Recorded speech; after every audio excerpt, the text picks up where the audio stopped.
Hello, everyone, and welcome back to the Ladiez Room Talk Show. I'm Clarissa Kenty, your Kingdom Concierge. Happy Monday. What a beautiful day it has been. The only thing, my goodness, it was hot today. So in my car, it read 104 degrees today.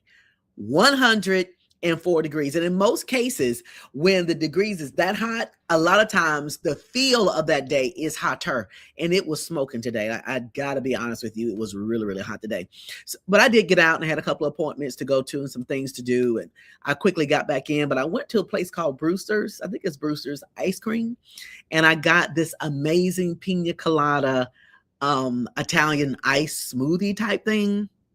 When I tell you, game changer, refreshing, cooled me off, and I was set for the rest of the day. So it was really, really good. So, hey, they're not paying me for this or anything like that, but I will say go grab you one because it was really, really, really good. You're never in that moment where you just say, man, I just want something good to drink, and you can't really figure out what it is. That will be it. So they got watermelon, they have pina colada, they have strawberry kiwi, they have all the flavors, all the things, and it was really, really, really good. So try some of that. It'll be good for you. But let's just stay hydrated. Nevertheless, we got to make sure we're getting our water in because even though you feel like you're okay, it's real easy to become dehydrated at 100 degrees. And we're averaging 100 degrees during the day. So make sure you get you about 5 or 6 bottles of water in you throughout the day, just sipping on it throughout the day. I have my water here, so I'm working on my water as well and getting it in because it's very hot outside. And that's one of those things that can silently creep up on you and you don't even know you're dehydrated. So make sure you're doing the things you need to do to stay on top of that hydration. Also, want to remind you about voting. November will be here before we know it, and we must be about our business about voting. Voting is your right, it's responsibility, it is your duty to vote. Why is it important? Because there's a lot of things going on to prevent us, African-American people, from voting. There's a lot of disparities out there. There's a lot of rezoning to break up the voting. But if everybody votes, if we all get out and do our part, it doesn't matter whether the zoning is out there or not. If we're voting, we can make a difference. And I always say this, if you can't argue if you don't vote. You can't complain if you don't vote. You don't have a dog in the fight if you don't vote. So get out there, vote, make educated decisions, make sure you know who you're voting for, make sure that we're building a platform of people who can support us and who can stand on our behalf in government. So we got to make sure we're doing our part. Make sure you're getting out there and vote. If you have an organization, if you're over in any type of meetings and all of these sororities and fraternities and all of these things, you need to go ahead and get that voters registration drive going. There needs to be one on every corner. There needs to be one every week because at some point it'll be a deadline and you won't be able to have any more because the registration applications won't get through in time to have everyone to be eligible to vote for this election. So we want to make sure that we are doing that. Actually, I'm going to be getting up with some of my people in communications and having one myself because I want to make sure that I'm doing my part to ensure that we have all the resources that we need to get out there and to make a difference. I want to give a big shout out to a couple of people. Last week, I had Pastor Z from Gadsden, Alabama. He was phenomenal. He was great. Had some beautiful words to say to people. Has an awesome podcast that comes on. And if you missed that, go down to the Ladiez Room Talk Show. Go down a little bit further so you can get more information about the show. But it's Pastor Z and Bishop T. A good friend of mine. She and I graduated from the Miles College in Fairfield, Alabama. So we both graduated from there, and she played at my wedding. She is an amazing, talented woman, and I love her so very dearly. And so they have this podcast that comes on. It's really good. I was able to catch it, so you don't want to miss it. So Pastor Z and all of your followers, thank you so much for hanging out with me on last week. It was a really, really, really good show. And I was able to make a cameo with Dead Wrong. Dead Wrong is a stage play written by and directed by Allison Sanders of New Year Productions, LLC. Again, great show. I love this show. Every time we do it, I love it. But it's been a couple of years since the pandemic, really. So it's been about 6 years. I can't believe it's been that long since we've been on the stage with Dead Wrong. And so she brought it back. We were able to do it in Gadsden, and it was so much fun. It was so much fun. So again, kudos to Allison Sanders for doing a great job last night, and all of the cast members that brought their A game. It was really, really, really good. And with that being said, my guest here tonight is actually the star of the show. You don't see him a lot in the show, but he is the star of the show. And I have him in the show, on my show here tonight. And we're talking about the show from that. We're going to talk about his role in Dead Wrong. And then we're also going to talk about, he is celebrating this year 24 years of being in business. A lot of people can't stand 24 hours of being in business, much less 24 years. And that is something to be commendable. It's something that applaudable even. I'm just very excited about what he's doing. And he's going to spill the tea. He's going to share the sauce on how he's able to do it for such a long period of time and be successful in it. So, Bennie Mac, welcome back to the Ladiez Room. What's happening? What's happening? Thank you for having me. Thank you for having me. I really appreciate that. Oh, yeah, absolutely, man. I'd always following you, always checking you out, always seeing all the great and fun things that you're doing. One thing you did when you do those commercials about funeral homes, my favorite one was about how was the I want to say it right and not be offensive, but you know which one I like that I'm talking about. When you lift up the aluminum foil and you put the members. That cremation in that electric oven. Oh, yeah. Get that insurance. Oh, my gosh. That is so fun. I watched that like over and over and over, back to back to back. It was hilarious. I would love to see you do some more of those because those things were so funny to me because it's so relevant. It was just really good. So you've done a lot of just really great, out of the box, unique things. I remember, which I think was the first time we met, was when you did the tour, More Forehead Than Face. Yeah. Oh, yeah. More forehead than face. Oh, yeah. That was a classic there. Oh, my gosh. And I kept wanting to say more forehead. You said, no, that's not how you say it. So we're going back and forth and you teaching me how to say it. It was funny, but that was such a good tour. And so you, since then, my goodness, you have evolved into so many things. I mean, you're acting now, and of course, you're a barber for many years, and then you're doing comedy. You've done some things at the Stardom, and you've evolved since that time. And time waits for no one. But you have really done some amazing things. You're resilient and brilliant in what you do. And so I just want to briefly talk to you about spilling the sauce. What's your stick and stay power? My stay power is the will. It's the will, and then I also believe in the things you set up for yourself, you'll be a fool to not fulfill it. I mean, because it's only you that you're riding with. Right. You came up with the idea, so it shouldn't be hard to follow through. And then I don't like to lose. Yeah. Whatever I do, I like to win. I don't do it because it's exciting. I do it because I like to win. So if I set my mind to whatever it may be, I want to be the best at it, or at least one of them. Right. Wow. And that's the only way you can be, and to do it and to be unique. If you can think of three main reasons or three main key things that you do to tell somebody, hey, if you do these three main things as a formula, you can really push through on this. So I'm going to bring you into the forefront there for a second and tell us, what are those three key things? I would say stay out of folk business, stay focused, and get some rest. And the reason why I say that, because if you don't get any rest, you ain't going to be able to stay focused. And if you stay in folk business, you ain't going to be able to get no rest nor stay focused. So all of them kind of work hand in hand. So those three things that I rely on to keep me in my lane. Yeah, that is, everybody has their own secret sauce. So it's just trying to figure out what is what that makes it work. And so when you look at the multiple talents that you have, when you look at the variety of things that you're doing, you have your comedy, you're a narrator, you cut hair, you are touring, and then you're giving people opportunity to get on the stage that would never have it had it not been for you. So not only are you growing, but you're growing other people alongside you.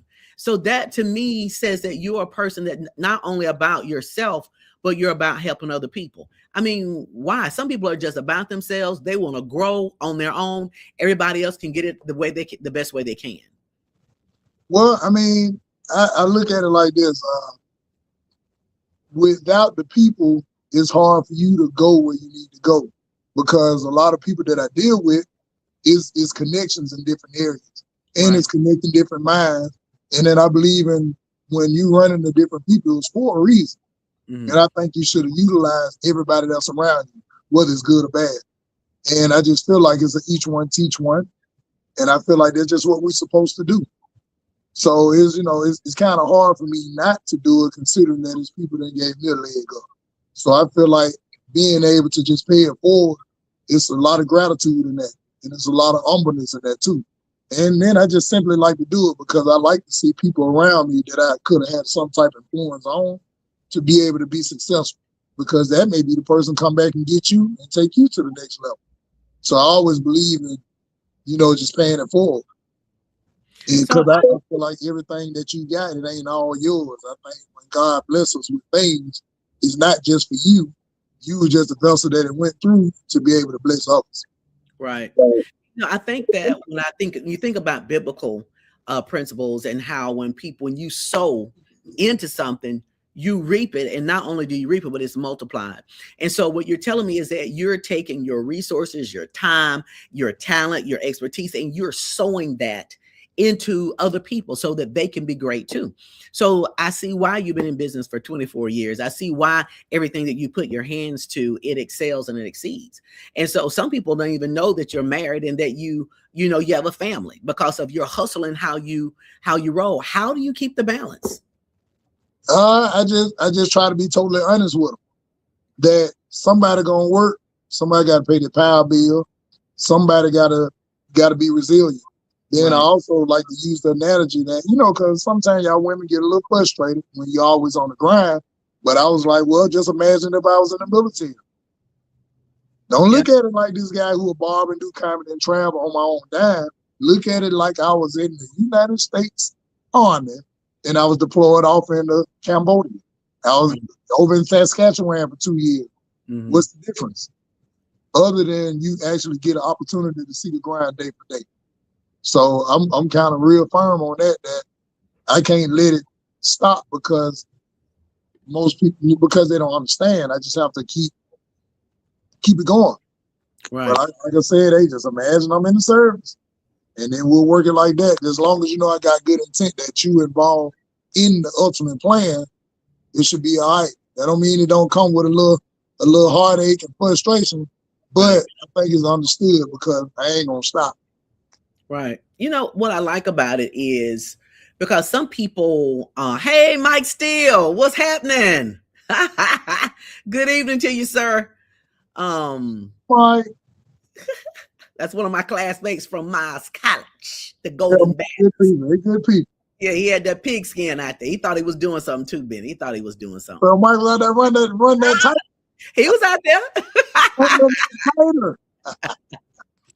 So, when we as wives, it's good that she understands what you do and that she supports what you do. So when you're married, sometimes your spouse don't understand your grind. They're not very supportive, or they pretend to be, and they really aren't. And so when you have weak spots like that in a marriage, it's hard to, number one, maintain your business as well as maintain your marriage if everybody is not on the same page. And so what I hear you saying is that communication is key. Oh yeah. Yeah. And the killing part, I don't care how much you talk. Hey, you come out quicker drowning the fish. Because it's tough. You can drown your fish a little quicker, I ain't gonna lie. But at the same time, I think with women, because y'all can be old brick in the road now. Y'all can be that. But if the man is consistent, that brick end up turning into silly putty. Because y'all start to see it more so than just hear it. Now you heard the speech, but until you actually start seeing the work, it's kind of hard to believe. Because some of the things that I do, it almost seemed impossible coming out of Birmingham. So when I go to talking about the things I'm gonna do, I don't talk very much. The next thing you see is me working. So it makes it more believable and it makes it more realistic when I actually see the dude who told me this in a conversation, and now I'm seeing him across from Texas to Virginia over the next 3 days. It's a lot more believable than just a conversation and no action behind it. Right. And that's true. You know, we as women, we like order, we like structure, we like a plan that's doable, workable, and that you're moving towards the plan. But you know, most of us, I can speak for myself, I really don't like just going about life carelessly and not having a plan as to where we're going. I don't even have to see the big picture, but if I know you have a plan and I see you working it and getting there, and I see some type of movement, then I'm good because I know we're going someplace. But if you don't have nothing, it's hard to follow that. Yeah, but watch this though. Even with a plan, it's so scary about a plan because don't get me wrong, I plan things, but a lot of it is sheer faith. Because it's really just believing in your own idea. Because this I know some of the men might get mad at me. A lot of men don't have a plan. They have to drive. That's why sometimes we don't tell our wives what we really be doing. We surely be running off, off the mission that's in our head. And it's moving forward because if we sat there and said, baby, look, I'm trying to do all this stuff and I need $10,000. How much you got right now, baby? $1,100. She wouldn't believe it. But if you just start working it, the universe is going to make room for you to just start getting the things that are attached to you because you are serious. You know, just like you pray, you ain't the only one that heard it. The universe is here too. So some things I don't think is wise to tell your spouse. Not that you're trying to be dishonest with them or keep it out their way. It just may not be ready for them to swallow right now. You know, they eating baby food and you done pulled out a steak, you're going to choke them. Yeah, so sometimes you ain't got to feed me the steak, but I still need to see it. Well, I still need to know it exists. You can smell it. And then you can smell it. And then sometimes you just got to take my word. Because, we, like you think about it, even in the Bible, God gave us the autonomy to do a lot of things, right? And he put the spirit of him in us, right? Sometimes you ain't going to know right then. Sometimes the plan ain't meant to be revealed until it come to full fruition. You just got to be patient and see it. Because when they say faith without work is dead. So I got to also you got to write the plan and make it. You write the plan and God will direct the path. So a plan got to be written somewhere. Yeah, but the plan sometimes it start with them too. Yeah, it start with them too because sometimes the woman or the man can be a little weary because the financial situation may be tight, and if he ride with her, it'll never come to full fruition. But if she take that chance, y'all may have to move back in with your mom and everything. But guess what? The next year, hey, it's on like popcorn. So sometimes those dreams, wishes, and aspirations, they come with a lot of turmoil, right? Failure, what seemed like failure, lessons, money loss, bankruptcy. They come with a lot of that. But if you believe in it, I think it will work.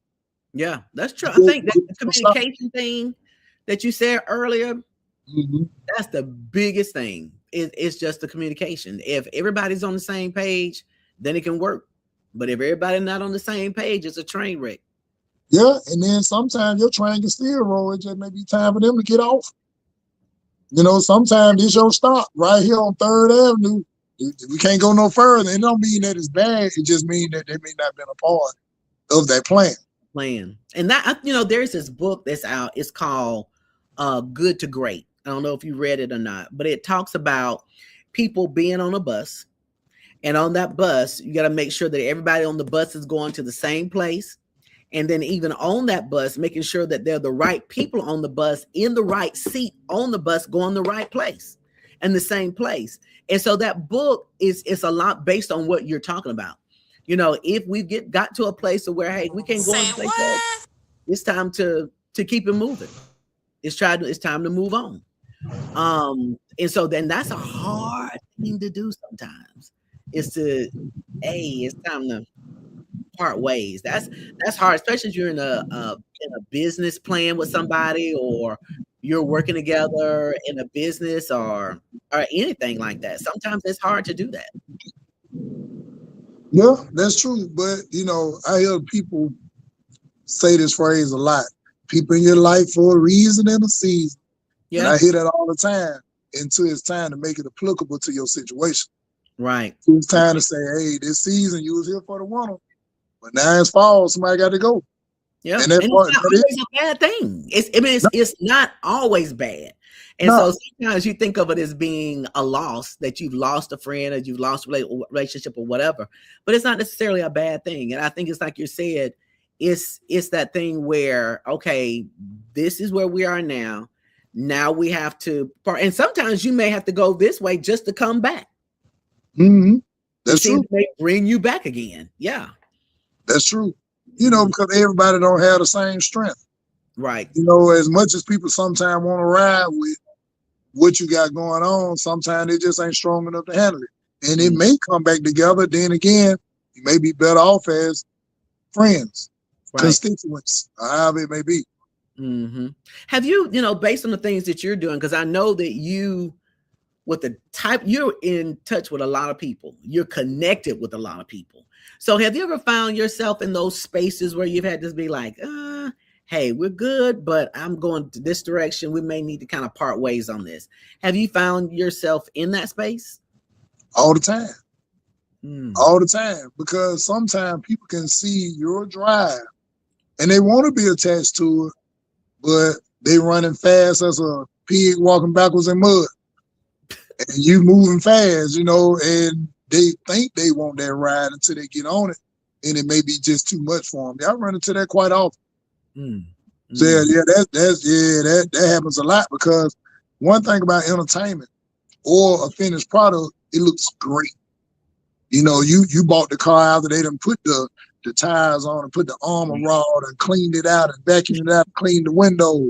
It looks great then, but nobody wanted to help put the doors on and put the trunk on and do all the things that was necessary to make it look like that. Most people, all they see is the finished product. They don't understand the inner workings. And once they start getting inside the inner workings, it's almost like, that's too much. And most of the time, they won't even tell you they don't want it anymore. They just get missing, quit calling, quit showing up, start lying about nothing, because they kind of embarrassed that they couldn't take it as far as they thought. They just really wanted the results and not the work. So when you're putting teams together, because it takes a team to do what you do. I think I would be crazy to think you do this all by yourself. So when putting your team together, how do you pick the right people to be a part of what you're doing? To me, it's simple. And I learned this over time. I do a work for hire. I don't have the money to pay a full-time staff. But what I do a work for hire. Like, I'm running a tour now called With Your Lying Ass. And that tour is only me. So by being only me, I got minimum staff. All I need is like 3 people with me. Have one to sell the merchandise, one to work the door, and a cameraman. And if I can't get the cameraman, I set up my tripod. So between 2 and 3 people, and at any given time, I keep in constant communication with them. Like, hey, can you make these dates? And if they say no, I call the second option. Hey, can you make these dates like that? I try to keep the staff as small as possible, but I try to take on 80% of the work. And by me taking on 80% of the work, that means I'm doing a lot of stuff ahead of time, from marketing to advertisement to shooting commercials to even editing them. I do all that myself, but I will contract it out as needed. And then that keep me from being in debt with everybody. Then it also make me stronger as the product of pushing myself, because I understand how to work all aspects of it. So the work for hire is my best tool right now until I get the budget that I want to have somebody a full-time staff. And see, that's smart. You know that you need a team, but the best way to kind of navigate through it to where it's not weighty, I guess, if you will, because sometimes you can overextend yourself too by getting a whole bunch of people on, and they're just kind of taking up space. Oh yeah, and that's normally what happens. See, like the work for hire with me, I understand that I'm 46 years old, and at 46 years old, I understand that the people who you asking to do this work, these jokers work too. They work, got wives and children and obligations. So it's kind of hard to ask somebody to say, be gone with me for a whole week, but I can't pay you. You know, Right. but you can say, hey man, can you come work this show tonight? I pay you X amount of dollars. I fill your tank up. And that may be doable, but not for a whole week. So different people who ask me, can they help or what do I need? I may come to them say, man, I'm gonna need you to work the door on the 29th. Can you do that? Yeah, I can. Where it's gonna be? It's gonna be in this city, this city. I need you to be at this time. So a lot of the stuff I do in advance. And like I said, I done kind of mastered how to work alone just in case they can't make it. Because I can't be mad when you ain't put no budget in their pocket for them to be with you all over the country. Right. That's true. That's true. You know, when you think about the resilience, I'm a business owner. I've been in business for a long time. You know, there have been times in my studio I've looked at a microphone and said, I'm going to put a price tag on you. On you. I'm going to sell you, and you. I'm going to hang these heels up and I'm out. I'm through. And then something will happen, a client will call or something will happen that'll give me that extra push to push and to keep going. Have you had those moments in your career? Yes and no. Okay. I'm going to say the reason why I say yes and no. Yes, because sometimes I simply just get tired. No, because I don't plan on working for nobody else and they ain't going to pay me like I want. Or not even the money to treat me the way I want to be treated, because I believe in was it reciprocity? I believe in it. And if we ain't reciprocal, you know, I know it's gonna be hard for me to work with somebody. But I can work for somebody who just striving and want to do it, and I can put my efforts there. But most of the time, as mad as I be about not want to do it, I go to thinking about, I mean, you can get up at 6 and be at work at 7 and get off at 4. I don't want none of that.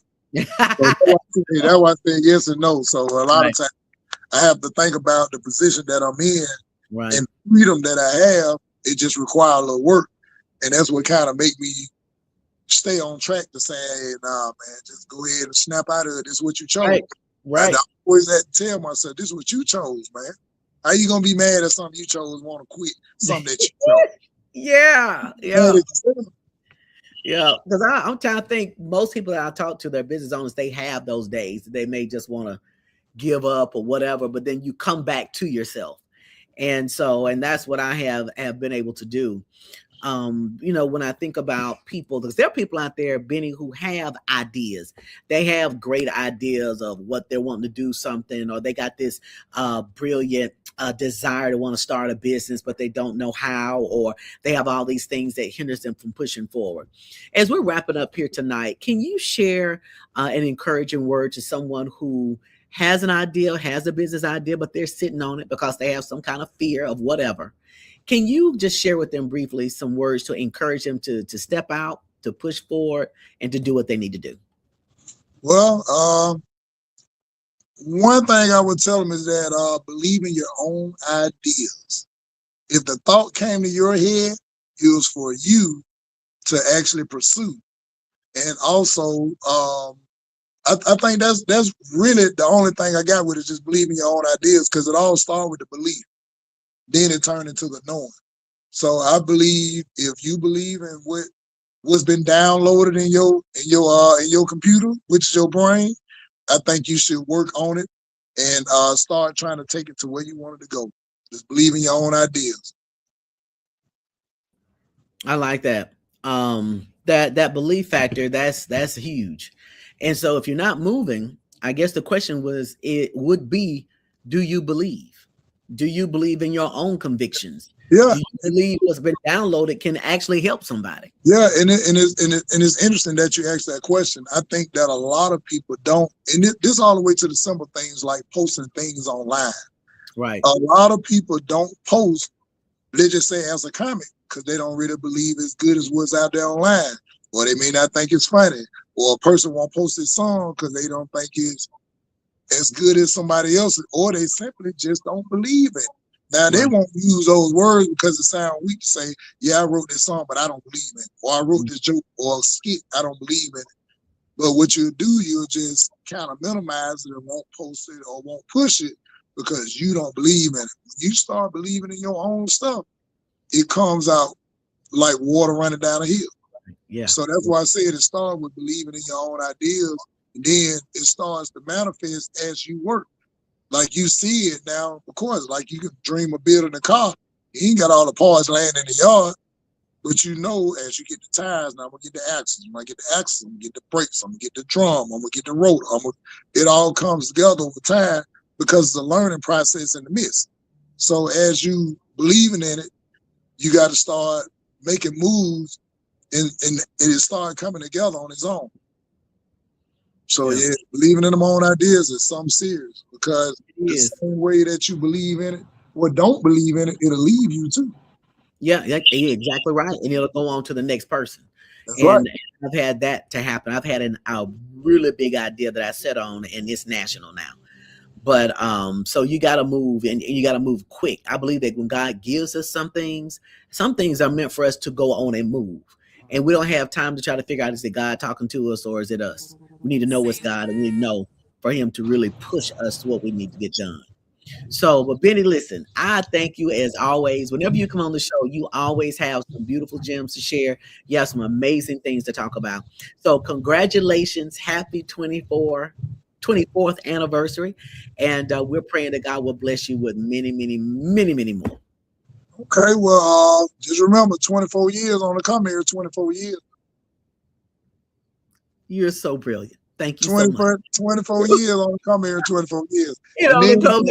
You don't come here 24 years. So now, if you free this Saturday, I have a comedy show, a barbershop comedy show this Saturday. And it's going to be at the barbershop. And I used to, so yeah, I've been throwing barbershop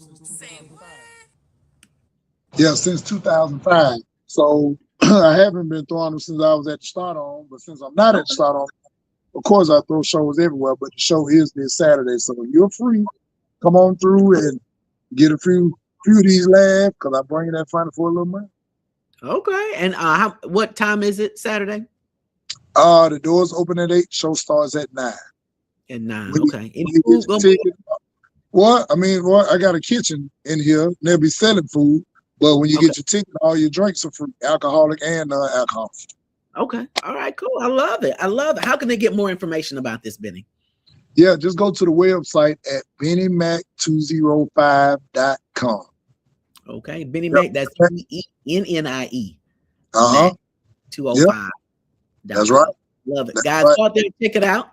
Got a great event coming up this Saturday. Go out there and get you some good laughs. Lose you about 5-10 pounds while you're laughing. It's going to be great. That's right. That's right. All right, guys. Thank you again, Bennie. Guys, thank you so much for hanging out with me inside the Ladiez Room Talk Show. Remember, we're celebrating 10 years this year.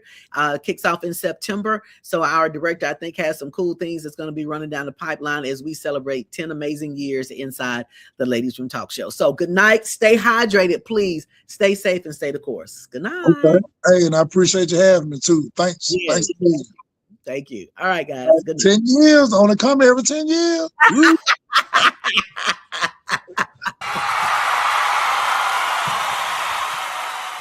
Step into the ladies' room with Clarissa.